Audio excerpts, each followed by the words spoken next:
We are Steve and Jill.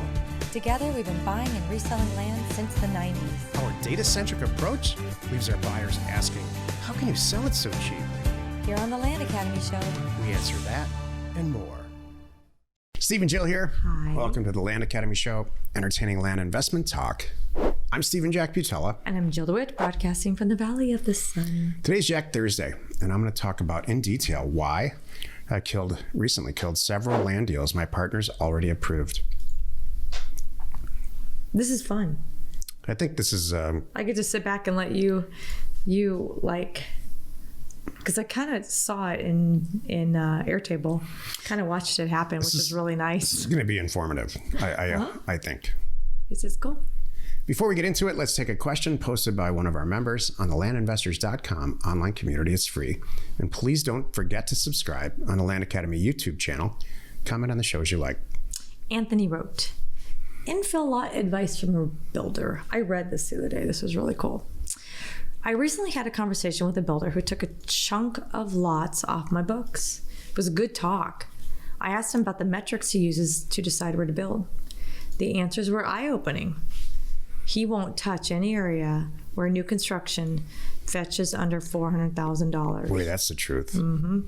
Though lumber costs have fallen from recent highs, he still budgets. This is more than I even thought right now. He budgets $150,000 to $175,000 a square foot. I was shocked at all the fees and hurdles on new construction. My takeaways: number one, due to the high costs of new construction for infill lots, make sure the markets you mail have a medium home price of over $400,000. That's 1 second before you go on to number two.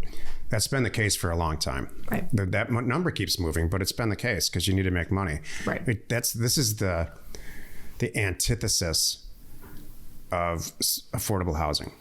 It's all you read about in the news, in real estate news, is why the hell this, and all these articles are written by little tiny journalists that are maybe still in middle school.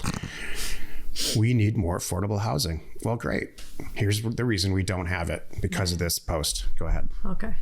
Number two, I will limit my infill offers with an eye towards an expected sale price of no more than 15% of the estimated new home price. So think about that. It's been that way for $400,000. You usually go back like 20%, like buy for 20, sell for 40, or buy for 40. You could even sell for 80, maybe. But now he's saying go even lower than that. Yeah, I agree with that. Totally. Number three, since all these costs and the hurdles on new SFR construction, the demand for cheaper options will only increase going forward. So true. Cheap land. Right. I will be giving priority to mobile home zoned lots. I know there's a deep reservoir of knowledge on this subject here. So what do you guys think? I didn't get to see what everybody else weighed in on. Yeah. And a lot of people had a lot of stuff to say, including me. This guy's been in our group for quite some time. He's very, very bright. And these are the types of people that, fortunately, that Land Academy attracts. I do a whole module on Land Academy land, Land Academy mobile home land, and actually developing or dropping mobile homes on land in our career path. So check it out. And you're going to add more about subdividing in career path too. Yeah. Subdividing properties specifically that are conducive to putting mobile homes in. Mobile homes are the definition of affordable housing. I know people that have joined Career Path 5 because they're looking forward to that stuff. Yep. So today's Jack Thursday. Why I killed several deals my partners already approved. This is why you're listening. Why would I do that? I have seasoned business partners. Jill and I do. Jill's a partner in every deal I do, by the way. And we've recently brought in people that are really seasoned in other types of real estate that are kind of looking for the next thing to do in their career. And we're plowing our CRM full. We sent a bunch of mail out together, plowing that CRM full of opportunities. And as our partners are putting these deals in, they're either taking on the role of, oh my gosh, we need to do this deal. It's so cheap. Probably because they're not. A lot of seasoned real estate people can't believe how cheap we buy property. Or two, hey, Jack, should we buy this? Looks like a pretty good deal. And so I start to apply the stuff that I'm applying in decision making with land for years. Like, yeah, this is really cheap, but there's no access at all. It comes back to those 6 A's. Access, does it have access? Affordability, is it cheap enough? Almost always it's cheap enough. Attributes, is it cool? Is there something around it? Is it close to the Grand Canyon? Can you hunt on it? Any type of attribute instead of just dirt. Acreage, is it big? Bigger is almost always better. Not always, but almost always. Alive, are the people there is this daughter-in-law calling, 20 years after they stop paying taxes? And finally, adjacent, which is my favorite. What's going on immediately around that property? Is it a piece of property and then there's a farm right next to it on the east? There's a river on the west. There's a road, it's a county road going right through the middle of it, and to the south is your property. That passes the adjacent test because there's all kinds of cool stuff happening that's next to the property where they've addressed utilities and sewage and all of that. So in the simplest form, the reason that I'm killing deals is because it doesn't have one or all or most of those A's. And in most cases, I'm killing deals because of adjacent. I don't care if it's 2,000. We've got a 40-acre property in an amazing part of the state that we sent mail in, and it was about $22,000. Everything around there is selling and has sold for in like-kind acreage for 6 digits. And this property has absolutely no. I've been to where we send mail. I'm fortunate enough to have been there, and I know we're going to have a tough time selling it. The second because of adjacent. In that case, it was access and attributes. The second biggest reason I'm not approving deals, and Jill's giving me a star on my forehead for this, is I'm just not in my life anymore going to buy for 12 and sell for 22. Yes, you're going to get a big kiss on the lips later for that one. Because you go through as much stuff to get a real estate deal done, making 10 grand as you do, 100. In fact, I would argue a lot of times the 100's easier. Yep. Yeah. And so I included this as Jack Thursday today because we have a lot of new members right now because Jill ran a back to school promo last month.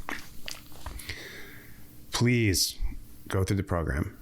Please, all these things that we have set up, Discord, the Thursday call, all the accumulated 300 plus Thursday calls are on landinvestors.com. Recorded and saved for you. If you go through tons of those calls and listen to them and listen to what we say about reviewing people's deals in our group, you're going to learn a ton. Mm-hmm. So, and please go through the program once or twice, maybe as many times as you need to really process and understand everything. Mm-hmm. And you will make great decisions about when deals start coming back, great decisions on your own. Mm-hmm. Once you're real educated about this, should I buy this property or not? I guess we did a show last week, maybe 2 weeks ago, and we talked about this on one of the Thursday calls recently. At our point, and I'm not saying this is appropriate for you, but we get about 20 deals in. Oh, yeah. And we probably approve between 1 and 3. Yeah. Why? Because we need to make a ton of money on each deal. It needs to be a slam dunk, and it needs to be large enough so if we're splitting it, whether it's deal funding or with our partners or even with each other, mm-hmm. We're here to get rich. We're not here to just do real estate deals and high five each other because it was cheap and we sold it for more. Mm-hmm. Thank you. That's appreciated. That was wonderful. Happy you could join us today. 5 days a week, you can find us here on the Land Academy Show. Tomorrow's Jill Friday. She's going to talk about how to get a land deal done with a mediocre partner. And it's not Jack. I think this is, That'd be she's funny. going to have some stories. That'd be really funny. You are not alone in your real estate ambition. Yeah, if it were you. Yeah. How to live with a mediocre man. That's the show. That is true. That's great. How to raise a family with a mediocre man. Everybody wants to hear that show now. Yeah, they do. Even mediocre men want to hear that show. Yeah. What's your version of it? What about a mediocre woman? It's more prevalent than you think. What? Oh no. Okay, well we'll talk about that another time. Hey, thanks for tuning in. We hope you find our content valuable, and we really do appreciate your support. If you haven't already, please check out our YouTube channel and then hit the subscribe button. And don't forget, you heard us talking about it. If you're in Land Academy, get on Discord. It rocks. That's where we all are 24/7 chatter and information and helping each other in deals. That's where all these questions come from on all the podcast episodes. It's where all the cool kids are. We are Jack and Jill. Information and inspiration to buy undervalued property. We hope you find our content valuable, and we appreciate your support. If you have not already, please check out our channel and hit the subscribe button. And your comments and suggestions help us to create the content you're here for. Hitting the like button helps to support our channel's algorithm and gauge your interest for future shows.